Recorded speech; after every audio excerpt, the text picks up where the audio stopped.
All right, you. I moved my camera. Look at you. Forgot I moved my camera. Sorry, guys. All right, YouTube. It is Mr. Meme coming at you this fine Sunday morning. I hope everyone is doing fine. Today's video du jour is my afterthoughts of running Daggerheart by Darrington Press. We ran. Oh God, how long did we played since it came out? So it hasn't been a year, but it's been several months we've played. And I just wanted to give my thoughts on good old Daggerheart. Now, I have the collector's edition. One of my players, shout out to Bryce, bought the regular edition so that I could recoup some of the costs from buying this. This is the collector's non-collector's edition. Shortly after they ran out of stock, after they came out with the collector's edition, they had more copies of books and GM screens and all the peripherals that come with it. Then they had the boxes that it all goes in. And I will admit the box is cool. It's like has a little drawer that slides out. There's tons of reviews. Go watch it. But this has got the nice, it's got like the gold border all the way around it. I wish they would have gilded the edges. That would have made it a little more premium. But it does have two blue and gold bookmarks, coincident LSU colors. And I'm a big LSU fan. So, yeah. So collector's edition, non-collected. The collector's edition, because it doesn't come with the box, but you still get all the goodies, the tokens, the dice, and everything. And the dice are beautiful. I highly recommend picking those up if it's within your budget to get them. And they, of course, they just released or just announced Hope and Fear, which is their first big supplement for Daggerheart, which I did pre-order. But I wanted to go over my thoughts of running this as a GM, and I've been GMing for well over 30 years.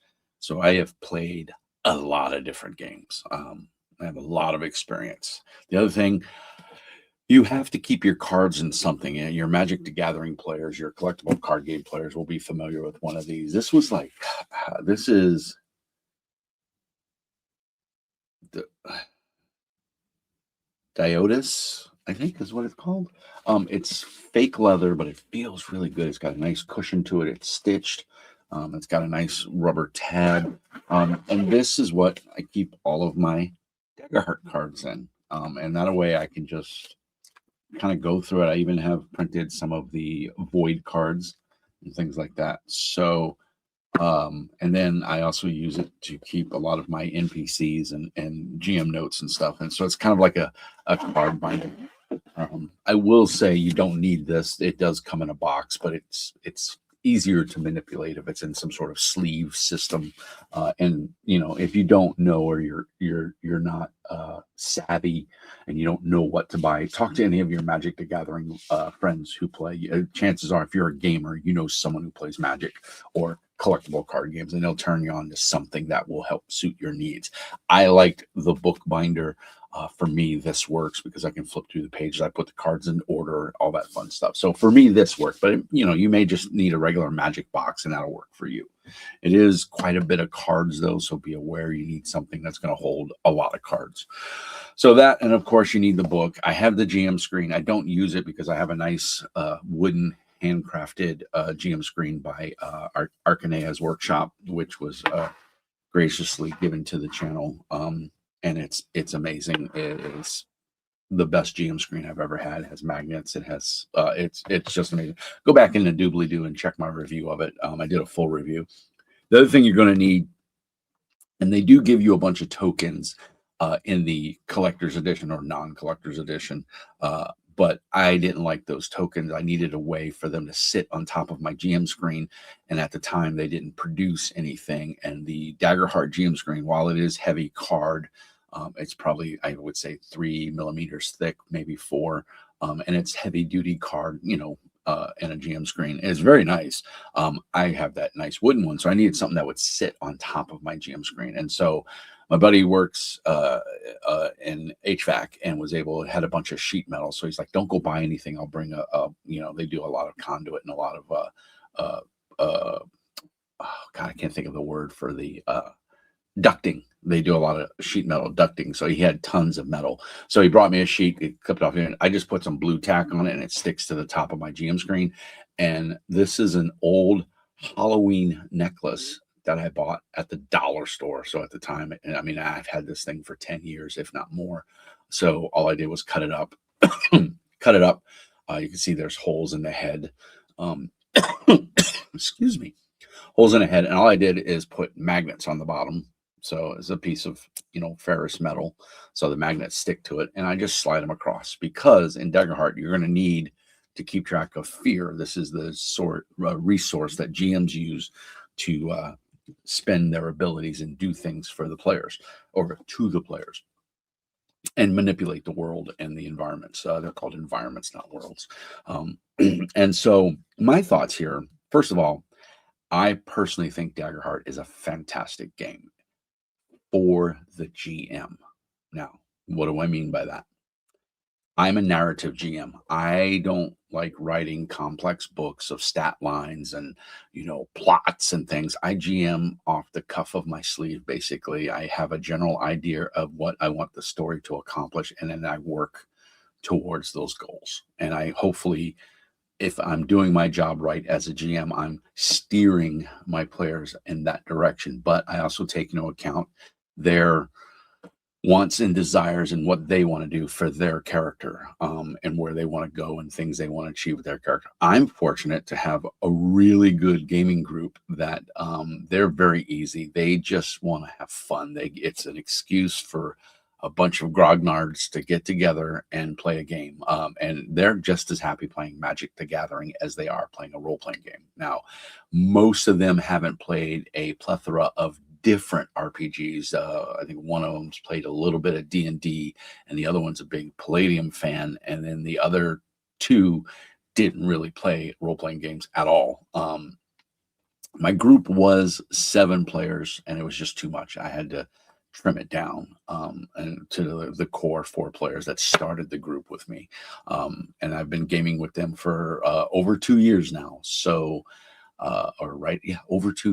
November. So just over 2 years. We play bi-weekly. We're pretty regular. Sometimes we play every week. It just depends on what everybody's schedules, and if nobody has anything going. A lot of times what will happen is, if I'm free, because I'm predominantly the GM, forever GM, I'll send a message out saying, hey guys, I don't have wants to stay home. Do you guys want a game? And most of the time it's, yeah, let's do it. But not everybody can make it. So that's fine. We play a board game, or we play cards, or a lot of times we play Magic. I'm not any good at Magic, but we play Magic, and I'm having fun. So anyway, long story short, this is a great game, phenomenal game for the GM. If you're that kind of GM, if you're a spontaneous GM, if you're not really big into paperwork and writing complex plot lines and stuff, this is a great game because it's very reactionary to the dice rolls. You can let the dice tell the story, and that's a common theme in role-playing games, is the dice tell a story. Well, in this game, they really do. And you can see the DNA in this game from other games like Fate or Apocalypse World, Powered by the Apocalypse, or even Mutant Chronicles, or Modifius games, with the hope and fear being very analogous to Threat, or Dark Symmetry, depending on or Doom, depending on the Mutant Chronicles game, or the Modifius game you're playing. So what I like about this is its flexibility for the GM. I was able to create monsters that gave my player a run for their money, because at most of this campaign's time, I had 5 to 6 players. So they were just stomping through everything I put in front of them. It wasn't really a challenge until I read the Matt Mercer Encounter Builder and Monster Builder, and I realized that, this is what I can do to make. There's a little information in here, but there's better information on the website, and hopefully that will make it into the new Hope and Fear. Now, we have, since Saturday night was our last night running this, and I'm going to get into that. I adored running this. It's a really fun game because the GM is very, very active. I consider myself a player too. I mean, I'm there to run the game and have fun, so I want to participate. Games like some of the free league games, some of Dragonbane, some of the like Fate games where the GM doesn't is just there to facilitate a story and doesn't get to roll dice as much or at all. Simbaroom. Um, those games aren't for me. And I love Simbaroom. I think Simbaroom is such a great setting. Elves are the bad guys, dwarves don't exist, that kind of thing. The setting of Simbaroom is phenomenal, and I have all the core source books for it. But I ran it, and it wasn't for me because I don't get to roll dice, and I'm a player too. I want to have fun. I want to chuck shiny math rocks just as well as the players do. So, a game like this um, gives me that opportunity and scratches that itch. And so if you're a creative GM in your mind, maybe not one that likes to write a ton of shit down, because I work on a computer all day at work. I don't want to spend my off time writing on the computer. I have an iPad and I write on that. So I'll make notes on my iPad and use that to kind of, give me a plot outline, so to speak. So anyway, how do I put when I run games for my group, I want to ensure that my group is having fun, that we're all there for the same reason. And so a couple of weeks ago, I asked what everybody thought of Daggerheart. And to be honest, from the player side, it was very lukewarm at best. It was like, man, it's cool. One of the players who's a big Palladium fan, and I'm a Palladium fan too. I have a love-hate relationship. Go back and doobly-doo and watch some of those videos. But he was like, I like the hope and fear dice. I like the fact, or hope, yeah, hope and fear. I like the duality dice, and I like the fact of how you get to spend fear. But other than that, I can take it or leave it. And but he didn't want to. He didn't want to poop on anybody else's parade in case there were people that really liked the game. Well, I've been having a superhero itch, and if you're a friend of the channel and you watch my videos, you know that I've done a series of videos. I think I've done 4 now of talking about superheroes and what game system I was going to use. And so last night, before they got to level up to tier 2, level 3. So they got to level up, and so before we actually dove into playing, I asked them, I'm interested in a superhero game. What are your guys' thoughts? But before that, what are your thoughts on Daggerheart specifically? And like I said, it was fair to middling at best. They were all having fun. That was never in question. It wasn't that, oh, this game sucks, I don't like it, it doesn't do anything for me. It was more of, it's fine, it's not the game for me. And like I said, 2 of those players really don't have a lot of experience with different RPGs except what we've played here at the House of Mean. So they were just like, this is not my favorite. Pathfinder 2nd Edition seems to be the clear winner. Everybody really enjoys Pathfinder 2nd Edition. And then I think the second runner-up was Savage Worlds Rifts. Because they came together as friends through Magic, but they always had aspirations of playing Rifts, and so they're all of them have some familiarity with the Palladium system, so it's kind of their first love, so to speak. So that being said, after I got everybody's feedback, I said, well, I'm thinking of running a supers game, and I'm debating on using Palladium Supers. I'd looked at S5E. It's hot garbage. I didn't like it. Outgunned isn't out yet. I mean, I have the beta PDF, but it's not in a state where I think it's ready to be GM'd. It's close. But it's not there yet. And so and I know there's been revisions and stuff because it just came out of Kickstarter, and so they're putting it all together. Marvel Universe, to me, looks like I've never played it, but it looks like a fun game, but it's not a game for me because it really is suited to playing Marvel characters. I don't like Faster Rip, and I don't like DCU. Mutants and Masterminds is amazing, but I don't think my players can handle it. And without purchasing software to help you create a character, I don't think that's the jam. So anyway, I don't want to get too far off topic. My thoughts of GMing it, of GMing Daggerheart and running a small campaign of at least, I think, 6-7 months, playing bi-weekly.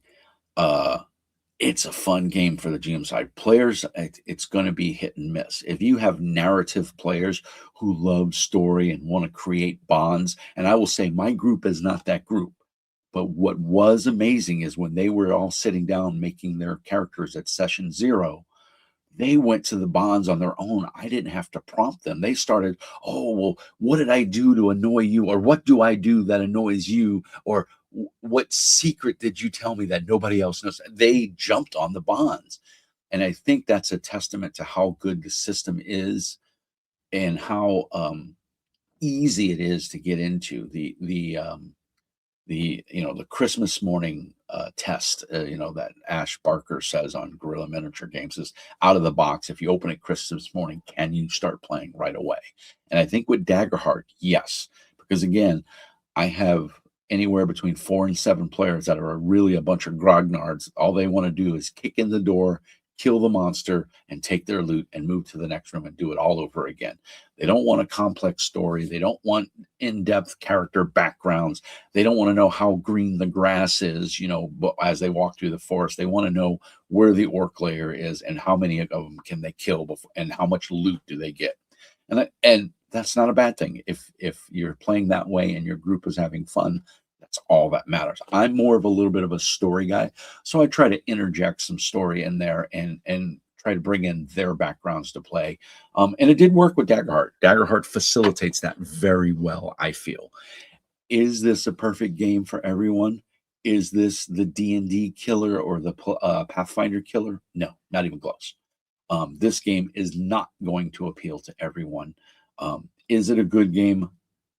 Yes, it's as good as any other role-playing game sitting on that shelf. I don't have too many stinkers, as I like to call them, on that shelf. That is all games that I am vested in and I enjoy.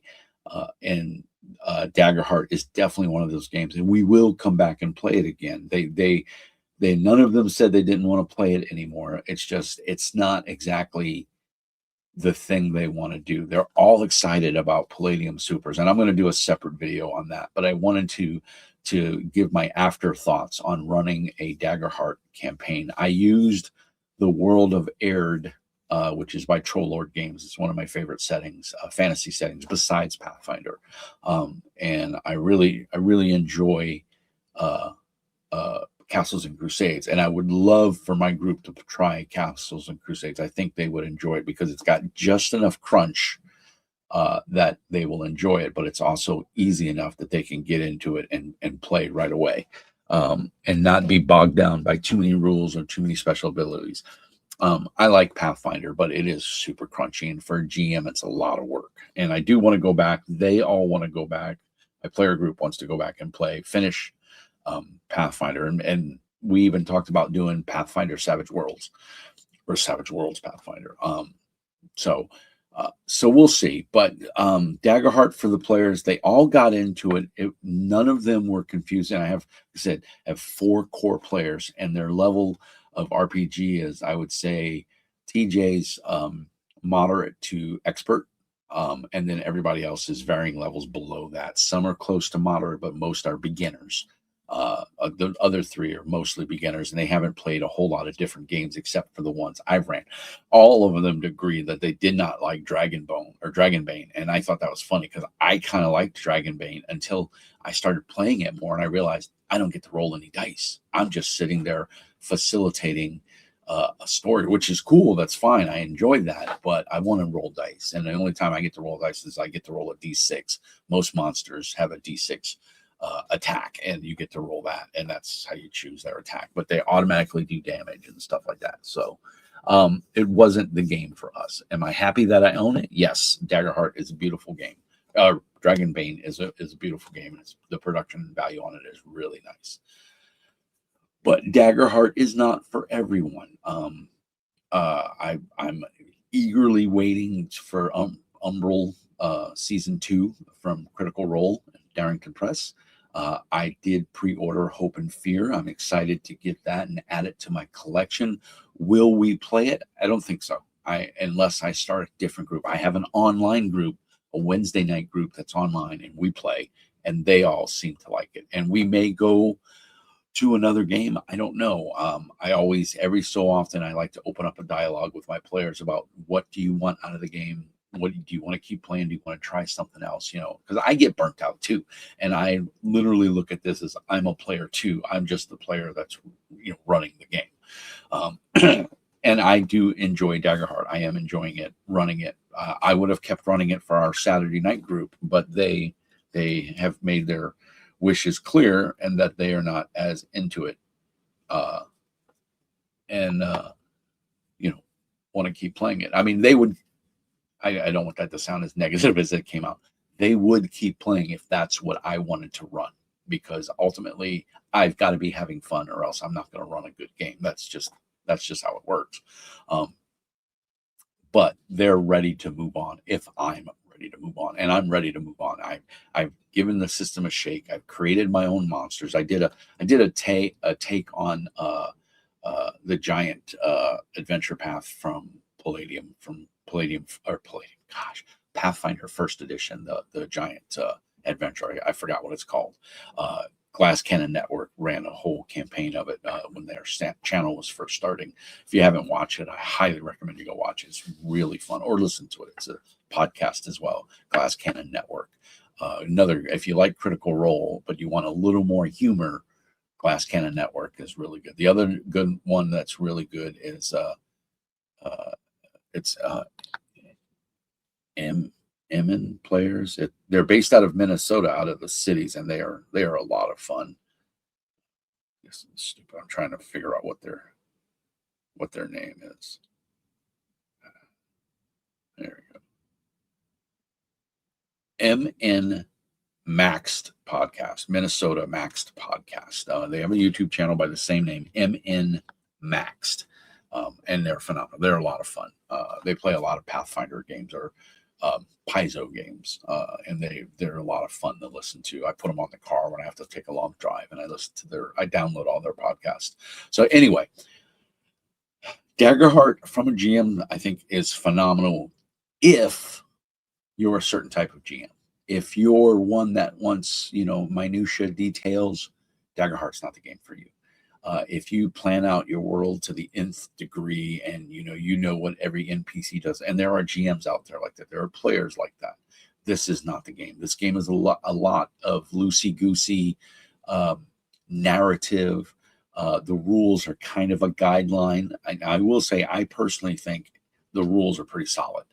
They give you accounting for most everything that you can do in the game, and it makes sense. The Hope and Fear mechanic is pure genius. I really like it. The GM rolls D20, the players roll 2D12, one different colors, Hope and Fear, and then they add them together. But whatever one rolls highest is what they roll with. So they either roll with Hope, which is a good thing for the players, and they succeed to get everything they want if they meet the target number, or they roll with Fear, and if they roll with Fear, I get a fear point, and then if it's in combat or it's a scene, it comes back to me, and I get to narrate and do things. And I spend that fear to facilitate encounters and bad guys and environment things. So, but for players, if your players aren't into the narrative side, if they're not into building a narrative around their character, this may not be the game for them. But it is a good game. I highly recommend you give it a try. If nothing else, you can buy the PDF. The cards are free. You can download the cards for free. They just don't have the cool art. But I mean, it's $60 for the base game, which gives you the core book and all the cards in a nice box and a sleeve. I think that's a steal in this day and age with the cost of printing and everything that's gone up. They are still selling it for, I think, $59.99. You can get it at Barnes and Nobles. You can get it at Amazon. You can get it at your favorite local game store. Just ask them to order it. It's readily available now. So for $60, it's a good deal, and I think it's worth it. You will need something to use for fear tokens, but you can use pennies. You could use, whatever. I mean, again, I used a 15-year-old Halloween necklace, and it worked. And I actually originally used this for my Mutant Chronicles Modifius game as my Dark Symmetry token, so it works out. But I have this now, and if we ever want to play Daggerheart or we want to do a one shot for the night, I can break this out and we are good to go. So I'm thoroughly excited. I like the game. I'm glad, to be honest, to be moving on to something different.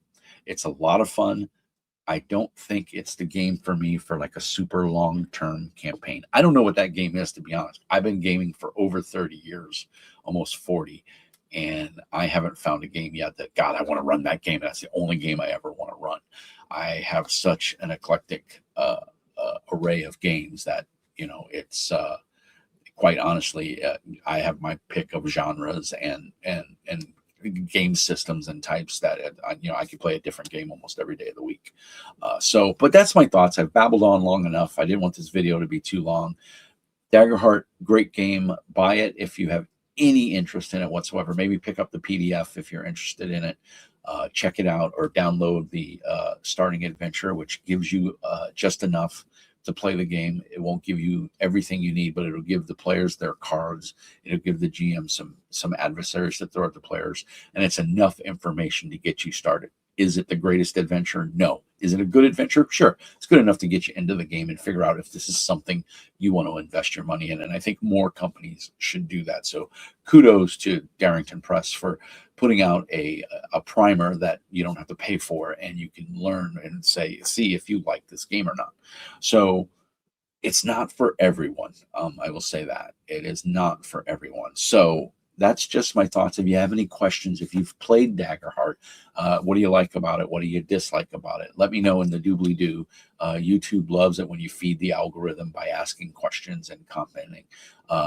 If you have a friend who's interested in Daggerheart, maybe share this video with them. So as always, peace and hair grease. And remember, Mr. Mean says be nice. Thank you, guys. I'll catch you in the next one.